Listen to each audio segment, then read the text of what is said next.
Hello and welcome to the Baby Giants Investing Podcast. Join us as we chat about the weird and wild world of small cap investing, all while searching for the precious few fast-growing businesses that have a shot at becoming industry giants. This podcast is for entertainment purposes only and should not be relied upon as the basis for investment decisions. Podcast guests and their clients may maintain positions in the securities discussed in this podcast. All right, we're live. Good stuff, gents. Okay, Here we are. We've got a bit of news today. Let's start off with one bit of good news. We've touched on this a bit before. There's a new weight loss drug that's just come through that's significantly more effective than the other ones. I guess some people think this is good, some people think it's bad news, but Ozempic 3.0, Lilly's triple G drug, shows biggest weight loss yet in just under a year, weight loss of 24% for the obese patients that are on That's it. almost as good as meth. That'll drop some kilos. few less negative side effects to go with it. Allegedly. But again, I think these are a really big deal for a big deal because a lot of people take them. I was looking into it yesterday. It's like 40% of Americans are obese and a further 20 to 30% are overweight. So it's kind of like 2/3 of Americans might be wanting to take this. But what's interesting, as we touched on before, is that it seems to stop for some people, it seems to stop like all addictions. It basically changes the addiction hormones in your brain. And so people found themselves doing binge shopping less, doing like gambling, I guess, less, like random other stuff. So I think it could have a really profound impact on the US consumer society if we have 50% of people. Everyone addicted to Ozempic?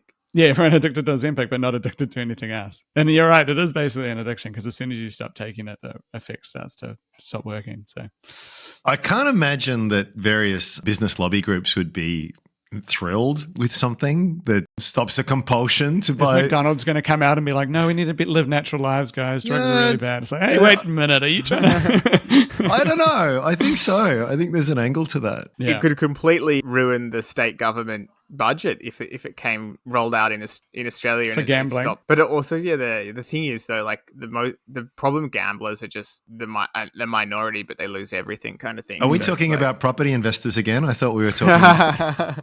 I was talking about pokies gamblers. Oh, okay. Same. Another thing. way to fix that would just be to burn down all the pokies dens. Yeah, but they'll be no something takers. else. It's probably I don't know. Nah. There's like You don't higher think so? Gambling losses per person in Australia than just about anywhere else. Yeah, like we're the number one in the world, I believe. Yeah. Yeah, the ubiquity of pokies. Number one. Part of it. But we also was it Anzac Day, we gamble over a flip of a coin in like a huddled mass. $50 on a flip of a coin and 2 up. So like, I feel like there's a bit of us in there. I feel like there are there's social benefits to having like a one-off day where we all I love it. I think it's great. It's like the Purge. No, I'm with you. I was going to say it's exactly like the Purge. Yeah. I'm to be clear, I'm not opposed to that gambling. I'm not opposed to that at all. I love seeing that. It's so, you don't get that in New Zealand. It's like a very different experience. So, it's good. All right. What other news have we had? Well, let's maybe just do some other news related. I feel like the Collins Food news kind of relates to this because I was kind of thinking Collins Food, KFC being like the worst affected by, these weight loss drugs if it makes people stop craving the actual food. But Collins Food had some positive news out. Is that right? I don't know what was your... Yeah, so I'll segue into something a bit more fun later, but the Collins Foods, these guys own KFC license in Australia. They also do it in a couple other jurisdictions in Europe. They also own Sizzler and Taco Bell. Sizzler. How many Sizzler locations are there still in Australia? I should have looked it up, but not many, right? And so even as a kid, I thought Sizzler was gross. Yeah. It's kind of, I mean, look, credit where it's due. Whatever you think of the Dirty Bird, I mean, shares are up more than 5x in 10 years with Collins. Their earnings have doubled and their dividends have tripled over that time frame. They've consistently scored a return on equity of 10%. I saw Luke Winchester on Twitter making a very salient point the other day. It would have been much better if they hadn't done Sizzler and Taco Bell. It seems as though the desire for growth has been the biggest impediment to growth, I think, for a lot of companies, where it's just like, guys, just keep doing what you've been good at. And if there's any excess capital you can't deploy, just pay it out in dividends, right? Like that is, the return would have been much, much, much better. So Taco Bell's a fail as well. What was the comment? The comment from the CEO, Mr. O'Malley, was, it's important to recognize that brands take time to gain traction. Interesting. That's the opposite of what you'd say the thesis was when they brought it in, right? It's like it's a big American brand that people know and stuff. Have you guys ever had Taco Bell? I had, and it was disappointing. Disappointing's a very nice way of saying it. And particularly, I think Australians, we have pretty decent standards when it comes to takeaway food and the rest of it. And it's sort of like, anyway, it feels like something that's just destined. Yeah, I had some friends, some family actually that raved about it, and they're like, "Oh, we had it overseas. It was like the best chips we ever had, or something." We paid like a lot of money for it. It was not very good. Like Guzman and Gomez is really good. I think high quality food. There's some other stuff that's out there. It's pretty decent. And anyway, in my area on the coast, these things are all just way worse than just your local fish and chips burger place, or like I could go in either direction from the beach house, and I can find somewhere that's just way nicer than any of these places for a burger or chicken or whatever it is. I'm still a fan of the old school kebab, man. Load up the garlic sauce. I'm there. I reckon the drive-through is the value add with like KFC. Like that's the one time when like it gets me is when I'm just like, I'm on a road trip and I just don't want to get out of the car. I just want but you got food. Greasy hands after that. I know it's gross, man. Don't shame me. I think you shame yourself. In my experience going to KFC, there's like a moment you want it, and then just hours of regret. Like, it's the guilt afterwards. Yeah. Don't judge me. Look away. Well, that's it. No one can see you if you're in your car. That's a new store format. It's all like private eating booths with like, you don't know, see other people. The shame room. Yeah. So I guess the thing is, the reason why it got a bit of coverage because shares popped almost 18% on a day. I basically said they're lifting their prices. So they're facing higher wage costs, higher energy prices, and I think they had some good same-store sales for the first X weeks of the financial year. And it's worth pointing out too that it's a little bit of I think it makes a huge amount of sense, but I think at first glance, it can be a bit counterintuitive. You think all of those things are bad, consumer sentiment's low, people are going to eat out less. It's like, well, no, they're probably going to go more towards the value option, right? And I think that's sort of playing out. I think they can lift their prices by 10 to 15% and still be the cheapest option, right? So there's a lot to be said for that. They had a woeful result in the most recent financial year, $37 million written off in one-off impairments for the 28 Taco Bell outlets that they've got, which are really struggling, as we've sort of said before. But it was just an interesting, because inflation is all the talk right now, and for them to sort of come, we've heard a lot of retailers sort of make comment on this kind of stuff, and now we're sort of seeing it in this kind of space. And here's a company that has the ability for a double-digit price increase and actually see sales increase. It's interesting. So PE of 16, yield of about 2.8% fully franked. Doesn't seem highly expensive. I'm not a holder. I've got no intention of being a holder, but I think I'd be a much more interested investor if they had a much more disciplined and focused approach on what they did and got rid of all of this other nonsense and just focus purely on what has been clearly working pretty well for them for a long time. Yeah, I'd agree. Only other comment I'd make, I had been thinking about that down trading effect, I guess. The other thing I'd just say, their marketing, they know what they are. Like, it's the other thing I appreciate. KFC's marketing is like, bucket, why not? Like, it's like, you've had a bad day. It's like, screw it, I'm going to go there. And the song that they play as well, it's like, I don't care. I love it. Like, it's such brilliant. They know exactly what they are. What was the other marketing campaign? Was like various socially awkward moments followed by KFC, anyone? Yeah, that's it. It's pretty cool as well. Things have gone badly. Yeah. Let's make it a bit worse. The quick rant. I'm sorry, I'm going to sneak this in. That I had to say was there was. I was driving the kids to school this morning, and on the radio came the Taylor Swift concert is coming up, and some very serious economists saying, "Oh, it's going to be bad for inflation." And we also saw a similar effect. I think it was Norway, where Beyonce concert pushed up prices and stuff. And then in the AFR in Chanticleer, they were saying this morning, it's like, "Oh, this is going to have an impact on inflation." And it's just like, it boggles my mind that, okay, Chanticleer was being a little bit tongue-in-cheek, so I'll cut them some slack. But just the crap that comes out of ostensibly the mouths of experts. So I grew up in Tamworth. We have a country music festival there once a year. And guess what happens to all the hotel prices? They go up. In fact, prices go up everywhere because that's supply and demand. And that's exactly what you would expect to sort of happen. But of course, what happens when the concert is finished or when the festival is over? Prices come back down again. So it's just for anyone to like seriously have concerns over a Tay-Tay concert because inflation is just the most ludicrous, like head bashing against a wall take that anyone could have. Anyway, rant over. Well, if it makes you feel any better, I'm pretty sure that was just like an SEO scam. It's like, like everyone's Googling Taylor Swift. Like, how do we get Taylor Swift into like an AFR click or whatever? You know what it was. You worked for Motley Fool. Like. This was ABC News, right? That was doing it. And again, the commentary from people. Now, put this through the lens of retailers and hotel operators and Airbnb vendors and that, where you're going, oh, fantastic, this is a good opportunity. We're all struggling. And then someone says the government needs to do something about this. Like, shut the fuck up, guys. I'm sure this is an opportunity for me to make money.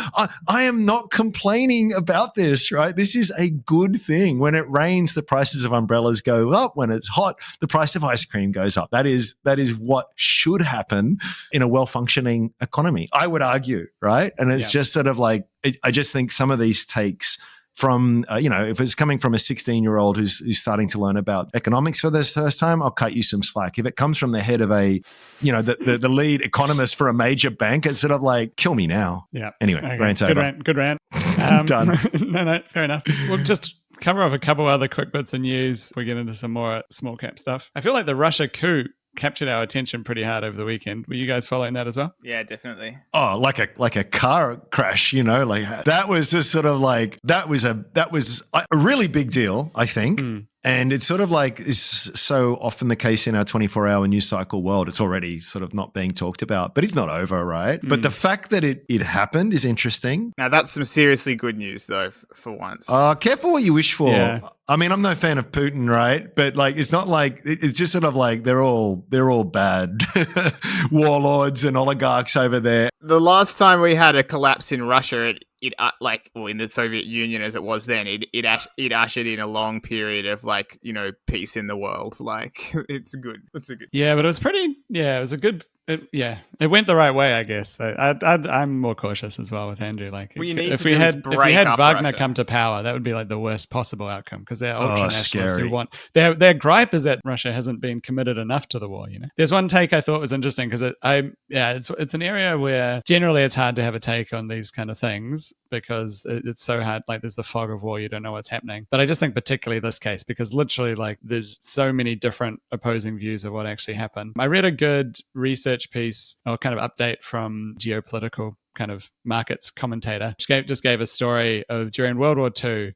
General Patton, kind of the best, most aggressive general, slapped a soldier who was suffering from what we'd now call post-traumatic stress disorder, and what they called then shell shock. And when the US press reported the incident, there was an uproar, and everyone felt he had overstepped the mark and he got stood down. And so Patton was sidelined during the Allied invasion of Normandy the following year. His absence convinced Hitler that the Normandy landings were a feint and that the Allies' offensive would be directed somewhere else, because he thought, who would be so crazy to leave their best commander at home when the battle was so crucial? And he thought the whole thing was a propaganda incident. And the story was just to illustrate like how difficult it is to know what's going on inside another country, because there's like basically speculation that the coup was all organized by Putin and his friend so that they could do some other goal. It's not where I lean. It's all the 4D chess moves, right? Yeah, exactly. I believe that is Russian propaganda. It's like all the Russian propaganda that's like coming out of the Kremlin or whatever, it always points to, Putin's a genius or whatever. Yeah. And their whole thing has been like the reason that they managed to take Crimea and Donbass and do what they did in Syria and meddle so much is because you have, huge swathes of people who are scared of Russia, which only empowers them more, and scared of Putin, mastermind Putin. Like, mate, this guy's country is like, go to Russia. Like, to anyone who thinks Putin's such a great guy, like, piss off to Russia is my advice. Yeah, I guess guess from the market's perspective, there's probably not much we can say because it's, again, so uncertain what's happened. But other than that, things can change quite dramatically. Everyone had been having one view of what was going on, and it just shows that people can be caught off guard very quickly, including Putin, probably, right? I do definitely agree. It would be a pity if, Prigozhin, some even more bloodthirsty psychopath, got control. But yeah, that's one. The other is just Russia breaking apart because there's like 30 different but I think that's the and each of them with thing. nukes. Yeah. Depends, man. You got 30 different places, each, like a lot of them with nuclear weapons that fall into different hands. It could be pretty wild. But anyway, trying to be optimistic on this pod, so I won't get down that. I was a little bit surprised that the market reaction wasn't, well, yeah, was no one nothing. cared really, eh? And I know it kind of seemingly seemed to resolve. It's not resolved. All it's done is shown how weak Putin is, I think. So others will be emboldened. Gary Kasparov had a really good take. It's like at the end, it's a mafia, right? So at the end of the day, anything that threatens the flow of funds like that will bring people into line. But maybe that's it because they are a massive energy exporter. We saw what happened to energy prices with Ukraine invasion, etc. So I kind of thought, this could be really interesting on that kind of front. Although the other side of that is that, well, whoever does take control, they're not going to turn off the taps, right? Like that is the source of all the money. So you can probably rest assured that they will do whatever it takes to keep the funds flowing. But yeah, we haven't heard the last of this. This is interesting. Good news. The best news for out of all of it is for Ukraine, I think. Yeah, they were pretty happy. Yeah. Yeah. Yeah, just related to oils and whatever, alternative energies. I think you had some news, Andrew, of Twiggy not being sold on hydrogen now. Well, I'll do a quick victory lap here. So Twiggy wanted to do a lot of stuff with hydrogen for, again, seemingly good reasons. The trouble is if you actually look at the engineering, and God, I wish we'd have such a better society if we listened to engineers and scientists more, but instead of billionaires. But the trouble with it is that so much energy is wasted in the production of it. So it's got some really interesting use cases for some things where batteries just aren't applicable. But I know Saul Griffith for ages sort of said the numbers just don't make sense for the vast majority of use cases. And Twiggy just went full steam ahead on it for a bit, and then sort of it was announced this week, like, no, we're not going to do that anymore because the economics and that don't sort of stack up. I think he's still pushing it, but you're right. I think it was at Fortescue, they weren't going to use it for their vehicles as much or as that expect, which is a pretty big thing. I agree. Like, I don't think hydrogen. It was just a weird thing that everyone got so bullish about hydrogen, and still is. There's still billions of dollars going into hydrogen. It's stupid. My understanding in Australia. It's stupid. Yeah. Yeah, I think it is largely a bad idea. I just think that it would be good if hydrogen technology did get improved. Now, I'm not saying I definitely agree it's like overhyped or whatever, but I think there could be a good side effect from the hype because I think there will be some applications for which hydrogen is really useful. I'd agree with that. There are definitely applications, don't get me wrong. It's not a widespread solution. And it's one of those, there are certain technologies like battery technologies or photovoltaics where there's a lot of optimization and efficiency gains that could be had. The interesting thing with the hydrogen argument is the argument is based very much on laws of thermodynamics. So you can have a perfectly efficient system and it still won't stack up because the production, conversion, pressurization, transport, you can do that in a theoretically perfect way, and it's not going to be able to compete with other technologies, whether that's nuclear, whether it's wind, whether it's solar, so again, I've got to be careful here because people get very passionate about this stuff. I am all for decarbonization. I think hydrogen has a role in certain niche cases. I just don't think it's going to be the solution that we should adopt for very sound thermodynamic and economic reasons. Yeah, I think part of it was that we have a lot of infrastructure for gas, so we're like, we get to keep doing what we're doing. Yeah. And it ignores a lot of things. One, that a lot of the gas infrastructure doesn't work for hydrogen because the molecules are too small, so you literally can't run it through the same pipes. But no, I'd agree with that take. I think it's interesting. Maybe we should move on to some small cap good news. That was went well last week. What about, was it Bailador that you were looking at, Andrew? Yeah, look, I mean, so we've talked about them before, sort of a New Zealand run investment company, a listed investment company. It's founded by David Kirk. So the rugby fans out there will know, former captain of the All Blacks, but actually super humble guy, really good investor. So a couple of things caught my eye. I think I railed a little bit on the pod last week or the week before. It was an EnviroSuite, the directors bought 10K worth of shares. Like, come on, guys, try harder. Like, that's just pathetic. In fact, it's a negative the way I see it. Well, David Kirk went and bought $250,000 of shares on market. He already owns 8% of the business. He already owns something like, I want to say 10 million shares through various different structures and entities. So we love it when insiders buy shares, right? Like it's a really good sign. But I mean, there's some that just look, it's just window dressing. It's just very a cynical move when you, oh, look, I bought $5,000 worth of shares. It's like, what's the point? Now, here's a guy who already has a massive stake and he's committing $250,000 to it. That is a strong signal to my mind. The other thing that's interesting with this business is one of the very difficult things with a listed investment company that invests in unlisted entities is that you have to have a view on the value of the underlying, and they will produce, and they do regularly release to the market their net tangible asset value. So here's the carrying value of all our investments. So for Bailador, after tax, it's $1.50. Now shares are trading at $1.13, so it's very easy to sort of say, wow, there's a massive disconnect there. I think it's a very fair criticism for people to go, yeah, just because they value it at that doesn't mean it's really worth that, right? Like you don't really know until you test it in the market and you sell. I think what's interesting about Bailador is that I think history will suggest that they are extraordinarily conservative in how they carry those values there. So they've had 11 full and partial cash realizations. On average, that's delivered almost a 4x multiple on invested capital at internal rates of return of 22% sort of plus. All of those realizations have been above carrying value. So this isn't a company that, well, look, anything could happen in the future, but I think I would be highly cynical and skeptical of a business. It's like, oh, look at all these things we hold. They're worth this much. And it's like, oh, we never seem to be able to realize that in the market. Well, they have a very strong record of doing that. And every time they've done that at levels that are significantly above. So the other bit of good news with Bailador is they sold InstaScripts to API. That's now owned by Wesfarmers. It used to be its own listed entity. They sold that for $52 million. That's 25% above what they were carrying it for on their books. They scored an IRR of 64% on that investment. They also sold Resdi recently as well,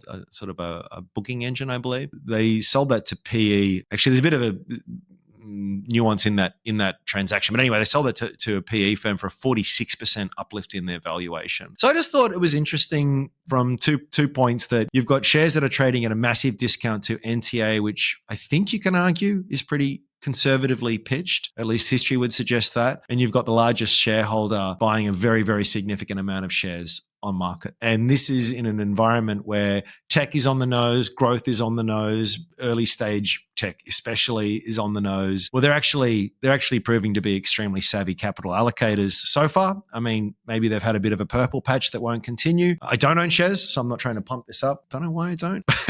But I think it's a nice story and one that the market is completely ignoring at the moment. Nice. Cool. Well, I'll chuck in with a little bit more small cap good news just because popular segment. Can't promise we'll do it every week, but we'll definitely keep it regular. He said we'll do it every week, people. Regular. Semi-regular. The Metamucil of small cap investing. Okay, so one that I own shares in. Can't say I'm that excited overall because they actually had their managing director sell some shares not that long ago. So there's a negative there that has me cautious. But the more recent good news from SRG Global is that over the last couple of weeks, they've had 3 announcements, all just basically saying that they've signed new sort of little $40 million in contracts, $50 million in contracts, $65 million in contracts. This basically means that they've had like $1.2 billion of new contract wins since the start of FY 2023. And, basically, long story short, this probably does bode well for the next year at least. That's good. And they say themselves that SRG is in a period of significant momentum. So hopefully that's positive momentum. That would be a funny move from a company. Hey, we said momentum, we never said direction. Well, the thing is, they only announced the revenue, right? So, the revenue momentum up, profit momentum down. But it does look like good news to me. So that's the small cap good news for there. And then the other bit of small cap good news is KME, which is just out today. We're recording this on Wednesday. Kit McGrath. Yeah, Kit McGrath Education Centres. Look, that one's been down in the absolute doldrums, probably suffering from a little bit of tax loss selling as well. And look, they've basically punched themselves in the face in terms of deciding to waste a lot of money. Well, not waste, it hasn't been proven that it's wasted yet, but to spend a lot of money and thus reduce their profit by trying to expand in the US. And I'm extremely skeptical about the returns that they're going to get there, if any ever. But they say they continue to invest heavily in forward growth opportunities and nonetheless expecting net profit profit to be marginally behind the prior year, 1.7 to 1.9 million. So if we took 1.8 million and their market cap at the moment is about, say, 25 million. So that's about 14 times earnings or something like that. So they're up 12% today. Yeah, it's hardly the best good news ever, but I'd say it's good news relative to what the market was probably worried about. Nice.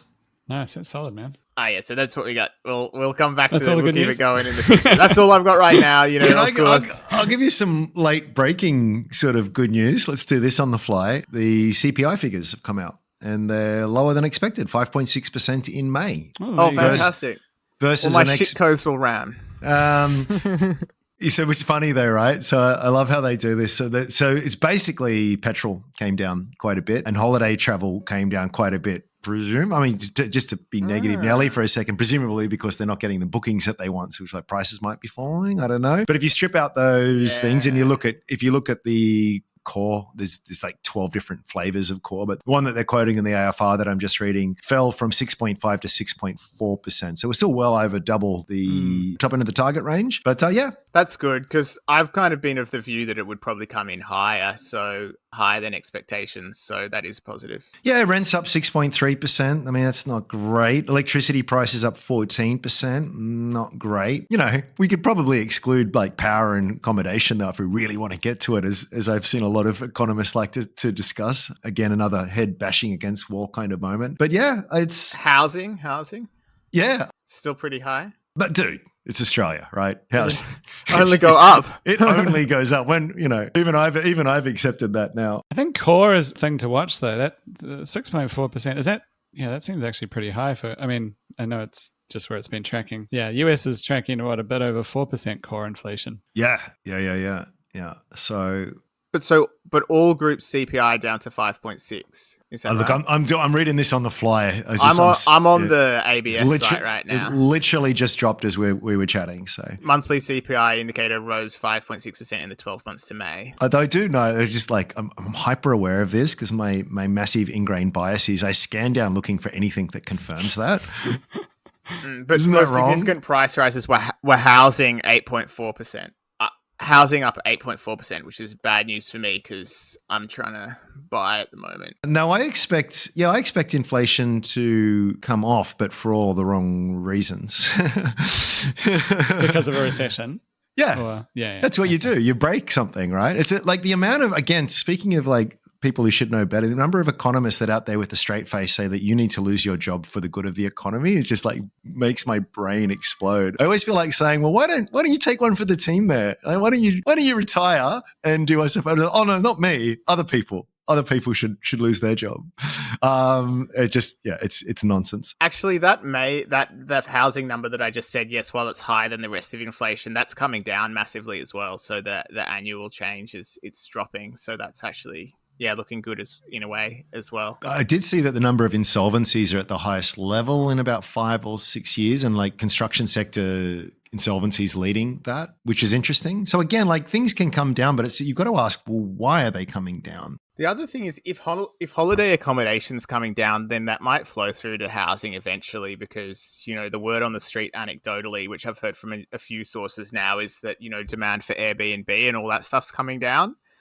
Combine that with, the various initiatives to try and get Airbnb housing stock back into the rental market, maybe it'll have an effect. Did you see this as well? While we've completely segued off topic, just a bit of inside baseball. Each week, Matt goes, let's keep this to a short one, guys. And we're like, no chance, my friend. No chance.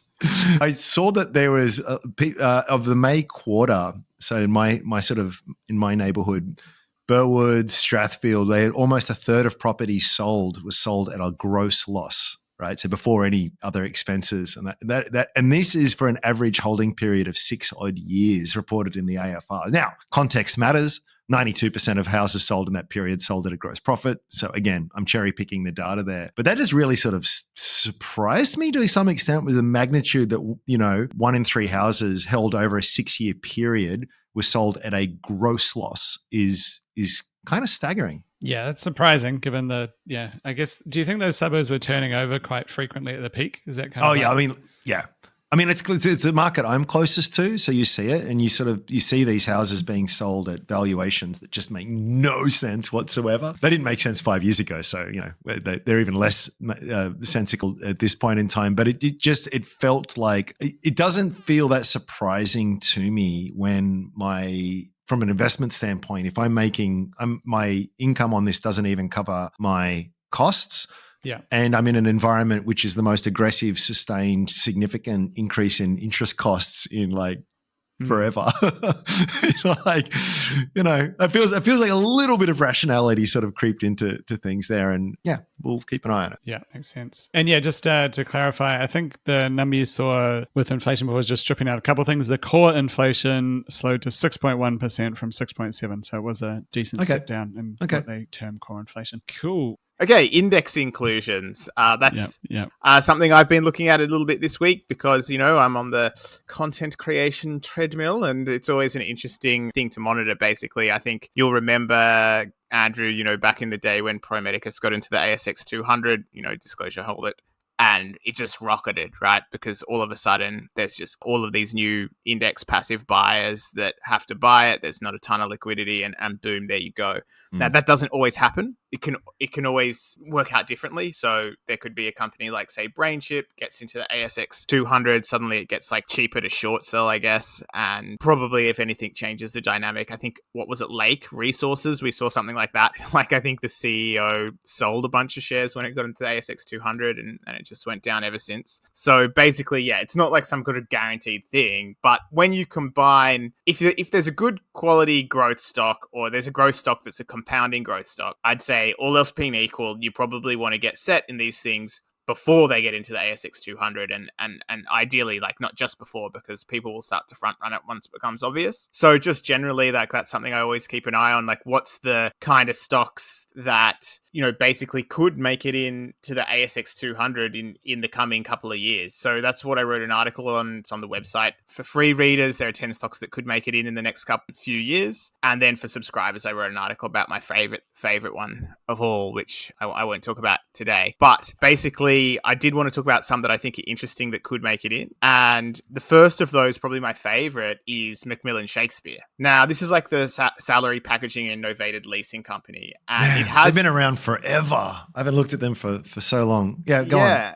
No, I'm sure you guys both have a few thought bubbles about them because they have been around a long time, and also some interesting stories over the years. A few years ago, 10 years ago now, almost, it was in, I think, Rudd times, the government was talking about changing the fringe benefits tax. Yeah. These guys rely on for a lot of their business. It's existential risk. Yeah. So they really plunged then. And also you could argue that they're probably a bit economically sensitive as a company. So on the other hand, I kind of think that I may have missed a trick with these guys as perhaps them being a fairly decent inflationary environment play. Would either of you guys be able to explain what salary packaging and novated leasing is? It's basically a way to buy a car using pre-tax dollars, is my understanding. And it's like a scheme that they operate that allows businesses to do that. It relies on fringe benefits laws. So, essentially, if your business can buy you something that you want, like a car, and then rent it to you as part of your salary, blah, blah, blah. The long story is that comes out of your pre-tax salary, which then reduces your tax amount relative to if you got the salary, got taxed in it in full, and then went and bought the car yourself. So it's a transfer of wealth from the government to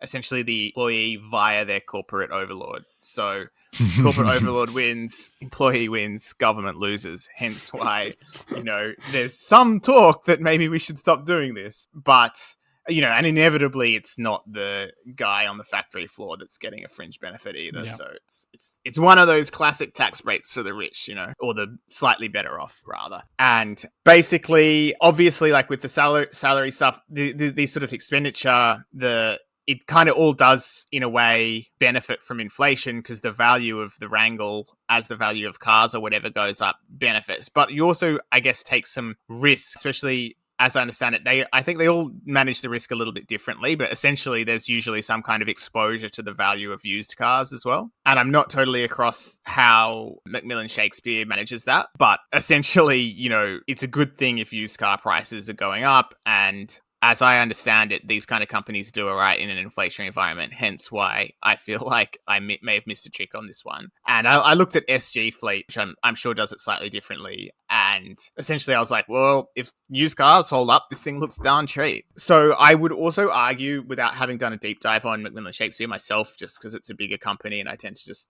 naturally look at the little ones first, either on the face of it, it doesn't look outrageous. Trailing dividend yield of 6.4%, P ratio of 17. And I haven't really done a huge dive onto the investment prospects of this one, but I did have a look at it, and basically, look, there's some strategic holdings that might be excluded from the float adjusted market cap, which is what they use for the S&P. So it's not just the market cap, it's float adjusted market cap and liquidity. So that's why something like Dicker Data doesn't get into the ASX 200, even when it's sort of $15, is because more than half that company's tied up with the founders, which is then not in the float adjusted market cap. You got to consider that. Even Soul Patts took ages to get in there, right?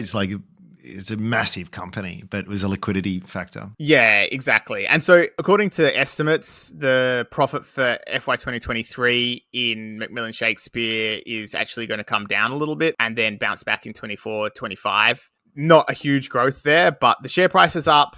And I wonder if the share price is partly up because maybe inflation has sort of come in a little bit above, well, maybe not today so much, but inflation is sort of still remaining pretty strong. It's not dropping like a rock. And also, I wonder if there is already some front running of English inclusion coming in. Now, this stock was once upon a time already in the ASX 200, got hit hard by the COVID lockdowns, obviously less need for, vated lease car if everyone's working from home, and it dropped out of the ASX 200 in September 2020. Since then, if you go back and look then prior to September 2020, the share price was around $17. And then lo and behold, it's now around $17. So they look at the last 6 months. It might not get into in the next inclusion because it has come up, over the last 6 months. But I have to say, this looks like a real candidate for inclusion in the ASX 200 for me. It looks not insanely priced. You're going to get a decent dividend. The PE is not too high. The economic, unless you're really bearish on a recession about to hit us, the setup doesn't look too bad to me. I got no position. But yeah, when I did this process, it stood out to me other than the one that's my very favorite, which is a secret. Were there any other ones that caught your eye, Claude? Yeah, there were. And one that I was hoping I could definitely, I know we've all looked at it over the years. Look, it's going to be a while. I don't think Hansen Technologies is quite there yet because it does have that, I think, 17% founder holding, which obviously does reduce that market cap, the float adjusted market cap. So yeah, I wouldn't say it's there yet, but it has started to move up. It's again, you wouldn't say it's a bad quality business. It's obviously reasonably sticky software business. Hasn't always really shined with any kind of organic growth. So it's not my favorite, but yeah, I think I'd be interested to hear what you guys think. I do see that one as a candidate. You've got the founder's son with 17.5% to his name. And then you're sitting on a market cap, I think, at the moment of about 1 billion, it's a touch over $1 billion. So probably the float adjusted market cap is sitting at maybe 800. And given that we've got some that are in the ASX 200 that have come down a long way, Lake Resources, and which is now only 412 or whatever, and BrainChip, which has come down all the way to 600. So yeah, you could see it even getting in depending on how stuff acts that's already in the ASX 200 and how it compares. Look, it might take a couple of years, but I think it's a real chance, and I'd be keen to hear what you guys think of the stock. Yeah, I followed Hansen for quite a while, and I guess there's pros and cons to it. It does tend to be very sticky. It's mission critical software. The organic growth is fairly low, partly because it's mission critical software. So it's quite hard to win a new client across the same thing that it's sticky. The other thing that I guess if there was one kind of negative that I think the market doesn't talk about, or potential negative, is that I think it's quite a large chunk of their revenue comes from kind of bespoke work for clients who want to change something in the software, because this is, it's kind of a lot of it has been on-premise software, and it's kind of you do these change requests for the customer who wants something, and they kind of have that ongoing work, but it's repeating, not recurring work. And I guess that would just be something I'd always had some caution of whether companies, trim any of that during a tough time. On the flip side, I guess if people need to adapt to, new metering changes in what's going on in the electricity market, that could mean they have to do a lot of upgrade work for their existing clients. But yeah, I think fair. I mean, it's always been fairly well priced because it's pretty well known that it's got a lot of attributes people like to look for. So it tends to trade on a high multiple as a result. I don't know if you had any other thoughts, Andrew. No, just that it's all acquisition growth, and organic growth is very ordinary for like it. Single digit percentages or like really, really low. I mean, they've got a good history of doing it, but it is just something to be mindful of. Yeah, nice. Anything else you wanted to chat through, Claude? Any other ones caught your eye? Yeah, we did have one more, didn't we? Codan? Codan, yeah. Codan, it's been a real bugbear for me. I think we've probably talked about it before.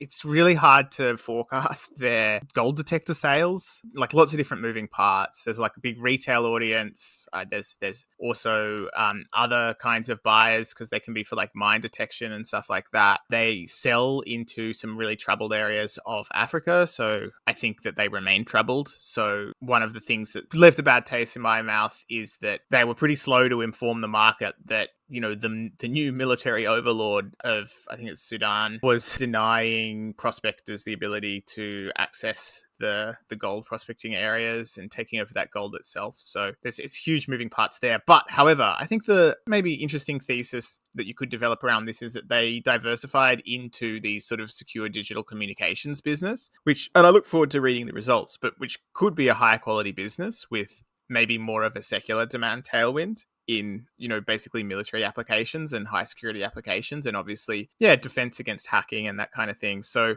that could be interesting, and I think we'll have to need some time before we know if that side of the business is more reliable, but that could be improving the earnings sort of predictability, which generally does over the course of time translate to a slightly higher multiple if there's a sort of clearer growth trajectory. And look, this has been in the ASX 200 before, and I think it could again. It does have some holdings tied up in, strategic holdings. But having said that, it has a $1.4 billion market cap. So it's quite a lot bigger already compared to some companies in the ASX 200. So I definitely think it might need another set of results or two to sort of maintain its current share price or maybe even get a little bit higher. But I definitely think it's definitely got prospects there, and could, especially if this new side of the business performs well, then that could drive it up. It's a reasonably low PE ratio as well, so it wouldn't be insane to see a little bit of multiple expansion. Then, as I said, some of that unpredictability keeps the PE pretty low. So yeah, that one I would say I have never been good at calling this one, to be quite frank. So I'll refrain from giving an opinion on the stock. But yeah, I do think it could make it into the ASX 200. Yeah, it's weird how it seems to trade with a gold price as well. Like a lot of people think high gold price and it rallies really hard, but it's like it's not really that tied to the gold price because of the type of people that they sell to and whatever else. A little bit, but I don't know. It feels like that's when it got a bit carried away in 2021 and rallied really hard was people were bullish on gold as like a inflation hedge and fell away. So yeah, I want to give a shout out to some Strawman members who've followed this one for a long time. It is a good reminder of how irrational the small end of the market can be. I mean, to go from $18 down to $4 and now at $7.50. I mean, like any business, it has its ups and downs, but Jesus, like it's a bit silly. And it got into our index at the start of the year. I think it's the 15th most held stock across, at least by the value of shares held across our community. And yeah, well done to those who are sort of really buying it below. It's like you got, as I said, a chance to buy it at $4 and, it's $7.40 now. So or $7.68 in fact now. So there was a lot of opportunity for people to sort of look beyond a little bit of this noise. It's not the first time that they've had silly bugger stuff happening in Africa, which is like definitely bad news. But it's, again, as I always say, there's a difference between sort of things where the company does something dumb capital allocation wise, or it just suffers a bit of bad luck, which is kind of sort of almost an inevitability over a long enough time frame, given the regions and stuff in which you operate. So a lot of nice things to say about the business. Very, very a real South Australian success story, big family ownership. I think they're pretty conservative in how they manage things. I think they're very long term in how they think. And yeah, I think it's an interesting one. Yeah, nice. All right, should we wrap it there, gents? Yeah, sounds good. All right, covered cool. a fair few stocks today. Yep, good stuff. All right, if you have any other thoughts or things for us to look at or feedback, hit us up on Twitter at BabyGiantsPod. Until next time, thanks very much for listening. And also, don't forget to let me know if you see some small cap good news and we'll try and include it in the Make show. it easier job. Yeah. Sounds good. All right, cheers. Ciao. Deal.